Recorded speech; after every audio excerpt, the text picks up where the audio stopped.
How to shoot multi-camera footage with minimal effort.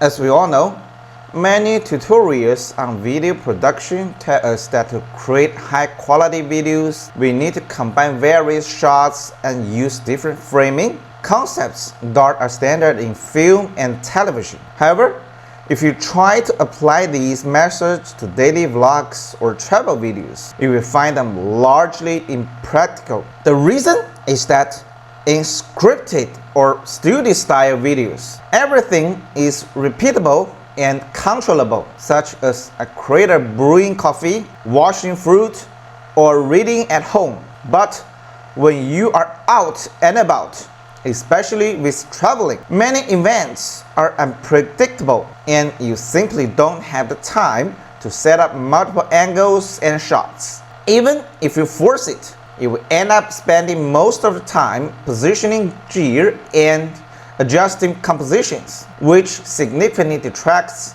from the travel experience itself. Recently, I discovered a way to shoot lifestyle videos with much less hassle. First, let me introduce my 3 pieces of gear: an iPhone, an Insta360 Luna Ultra gimbal camera, and a DJI Osmo Nano thumb camera. I also use an Ulanzi mount that features both a magnetic ring and a threaded mount. I typically use the iPhone's main or ultra wide lens to capture the overall environment, the kind of shot often used for videos, intros, and outros. Then, I use the Luna gimbal camera with its subject tracking features to capture medium to close shots. I simply turn on the person tracking mode. As for the Nano camera, I take advantage of its compact, lightweight, and designed to capture close-ups of hands or foot movements or unique perspectives. Positioning it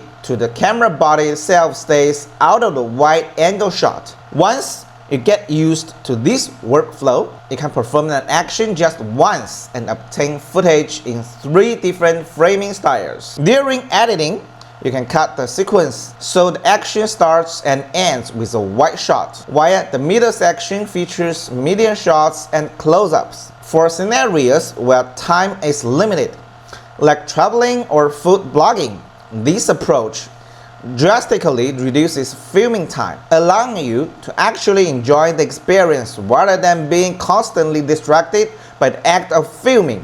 Of course, this isn't a rigorous shooting method, at least not scientifically sound from a lighting perspective. However, the logic behind documentation differs from that of creative work, so you might want to compare the options before deciding.